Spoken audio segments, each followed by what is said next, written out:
শান্তি রক্ষার নামে তারা দল বলে এসে হাজির হন। আমরা রাজপথে অবস্থান করতে চাই। এই প্রশাসন, এই সরকার সম্পূর্ণভাবে ব্যর্থ। সবসময় প্রশাসনের কাছে এবং নিরাপত্তা রক্ষাকারী বাহিনীর কাছে আমরা চাই যে বাংলাদেশের জনগণ এবং বাংলাদেশের সকল রাজনৈতিক দলের সকল রাজনৈতিক কর্মীর নিরাপত্তা তারা বিধান করবে। কিন্তু দেখা যায় যখন নিরাপত্তার প্রয়োজন হয় তখন তাদেরকে খুঁজে পাওয়া যায় না।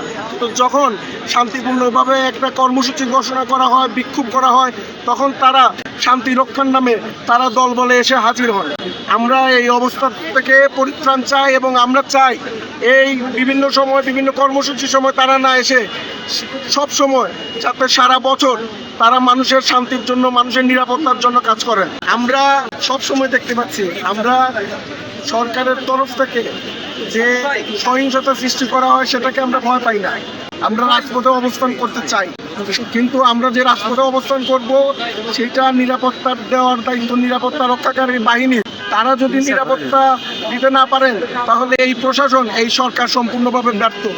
আমরা আমাদের পরবর্তী কর্মসূচি আমাদের কেন্দ্রীয় নেতৃবৃন্দের সাথে আলোচনা করে আমরা অবশ্যই আমাদের পরবর্তী কর্মসূচি ঘোষণা করবো। আপনারা জানেন আজকে হবিগঞ্জ একটা কর্মসূচি হচ্ছে, আমাদের কেন্দ্রীয় নেতৃবৃন্দ সেখানে আছেন।